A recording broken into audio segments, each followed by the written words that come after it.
I'm just wondering what you know about this opposition. Have you studied a lot of what we've done or would have done in Europe before? Yeah, of course, we analyze our opponent very seriously.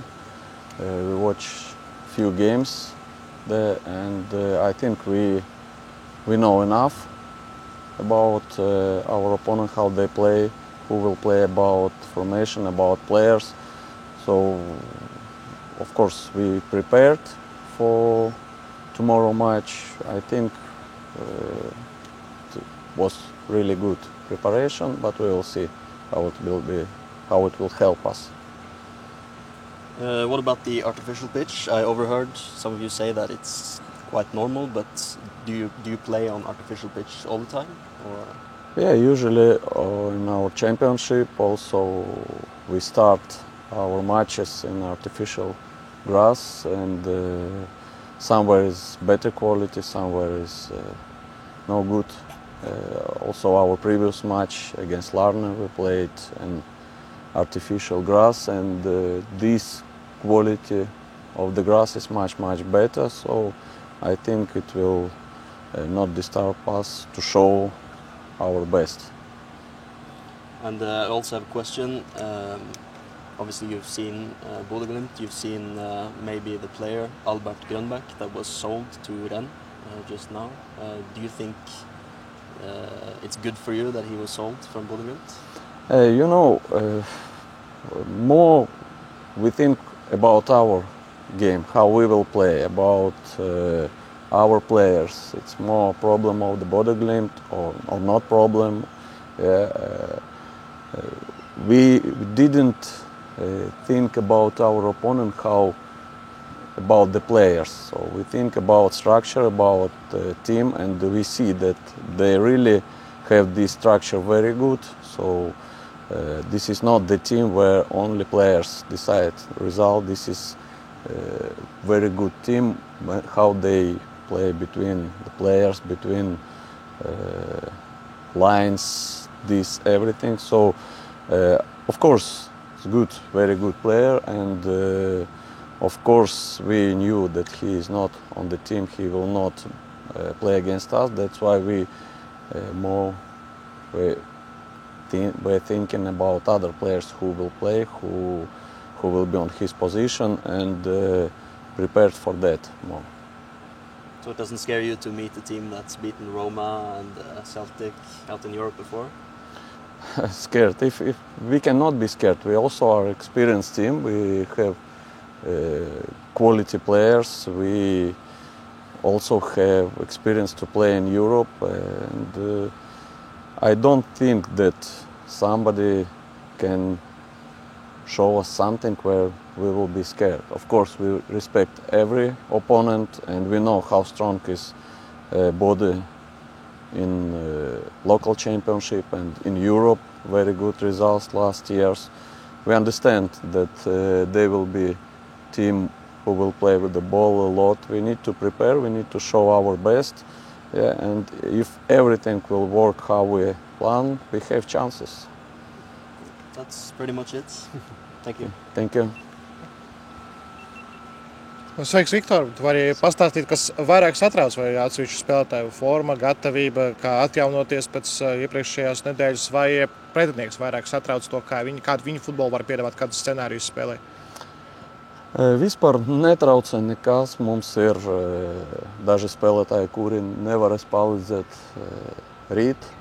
rītdienas mačā, bet ir citi spēlētāji, kuri arī ir gatavi un kuri mūsuprāt ir ļoti kvalitatīvi, un varbūt kaut kāda situācija viņi ir pat vairāk pelnījuši spēlēt.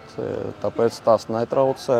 Arī par atjaunošanu nedomāju, ka ir daudz problēmu, jo spēlējam pirms nedēļas gandrīz un būsim gatavi tam. Galvenais, protams, sagatavoties spēlēt tā, lai pret šo pretinieku mēs varētu parādīt savu labāko spēli, tiešām labāku spēli, jo jebkuram spēlētājam rīt spēlējot šeit būs jāparāda 100%, pat vairāk, jo tiešām pretinieks ir ļoti spēcīgs un, kā es jau teicu, rada ļoti labu kvalitatīvu futbolu ar ļoti labiem spēlētājiem. Izanalizējam un domāju, ka ja mēs visu to izpildīsim, par ko mēs runājam, ko mēs trenējam, tad mums būs iespējas, lai rezultāts izšķirtu nākamajā mačā. Es ceru, ka tas nav noslēpums, bet bija arī klātienē uz iepriekšējo Budeja Glimta komandas spēli. Ko tur varbūt ieraudzīja, cik daudz tas palīdzēja? Protams, tas ļoti daudz palīdz vienmēr, jo viena lieta skatīties video, un tu nevari visu redzēt. Tu nevari redzēt, kā kustas spēlētāji, kā viņi darbojas ar bumbu, kā visa komanda strādā, tikai daži spēlētāji. Un ir ļoti daudz nianses, kuras var ieraudzīt no tribīnēm, un es ceru, ka tas mums palīdzēs. Vairāk lasot, man radās sajūta, ka Budeja Glimta varētu būt līdzīga Valmierai, 4-3-3, arī agresīvs futbols, presings. Tā skaitā, cik ļoti tu saskati līdzības starp Valmieru un nākamo pretinieci? Nē, es nedomāju, ka ir kaut kāda līdzība, jo pretinieks vairāk kontrolē bumbu. Viņi nav tāda komanda, kura tendēta uz ātriem uzbrukumiem. Ja ir pretuzbrukumi, ja tu ļausi pretiniekam tādu brīvas zonas, tad viņi izmantos tās, bet spēlējot caur piespēlēm.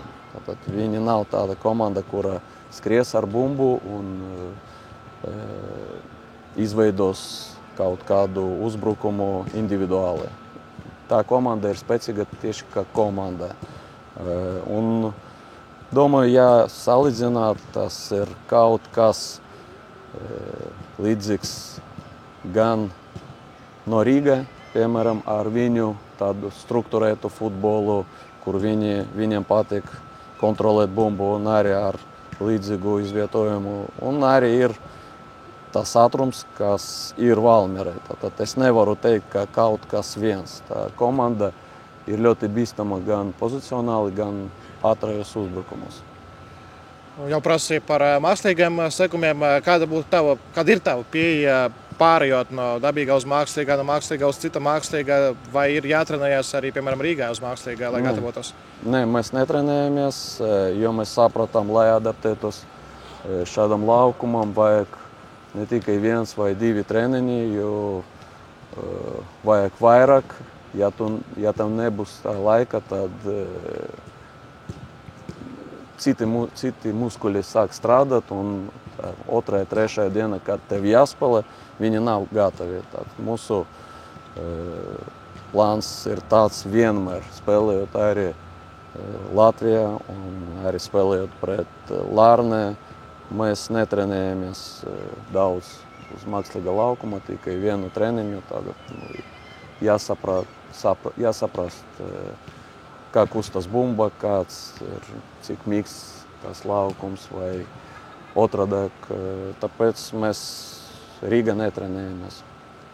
Divi spēlētāji klāt pieteikumi, Elvis Stuglis, Lukas Lagadze. Pastāstīja, cik sen jau Elvis ir atpakaļ kopā ar komandu trenēties un kā Luka iekļaujas tagad jau kolektīvā. Elvis, viņš jau kādu laiku trenējies. Protams, nebija tā, ka viņš uzreiz sāka trenēties ar visiem spēlētājiem, bet pamaz, arī skrienot, pēc tam ar bumbām. Un tagad jau viņš pilnvērtīgi trenējas ar komandu. Arī vakar viņš spēlēja 45 minūtes dublieru komandā, lai sajustu to spēles ritmu. Tāpēc es domāju, ka viņš ir ļoti tuvu tam, lai būtu pilnvērtīgi gatavs. Par Luku es arī varu teikt tikai to, ka viņš ļoti labi iekļaujas komandā, viņš labi iejūtas.